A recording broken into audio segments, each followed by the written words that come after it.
எனது பாரதம் அமர பாரதம். அன்னை சாரதா தேவி என்பவர் யார்? அவரது வாழ்க்கையின் உட்பொருள் என்ன என்பதை நீங்கள் இன்னும் புரிந்து கொள்ளவில்லை. உங்களுள் யாருமே புரிந்து கொள்ளவில்லை. படிப்படியாக தெரிந்து கொள்வீர்கள். சகோதரா, சக்தி இல்லாமல் உலகிற்கு முன்னேற்றம் கிடையாது.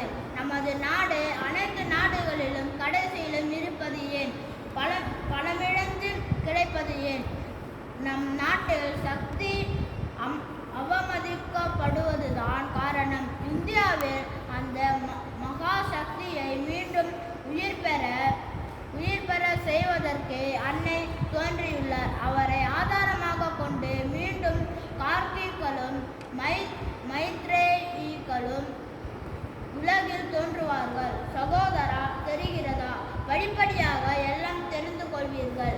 எனவேதான் முதலாக அன்னையின் மடத்தை அமைக்க விரும்புகின்றேன். சக்தியின் அருள் இல்லாமல் என்ன சாதிக்க முடியும்? அமெரிக்காவிலும் ஐரோப்பாவிலும் என்ன காண்கிறேன்? சக்தி வழிபாடு, சக்தி வழிபாடு.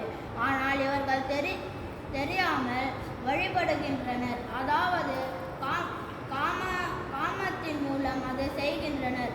தூய உணர்வுடன் சாத்வீக முறையில் தாய்மை எண்ணத்துடன் வழிபடுபவர்களுக்கு எந்த நன்மைதான் உண்டாகாது.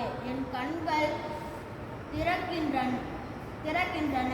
நாளுக்கு நாள் எல்லாம் தெளிவாகின்றன. எனவே முதலில் அன்னைக்காக மடம் கட்டியாக வேண்டும்.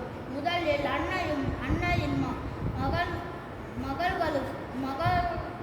மகள்களுமே பிறகுதான் தந்தையின் பிள்ளைகளும். புரிகிறதா? சுவாமி விவேகானந்தர்.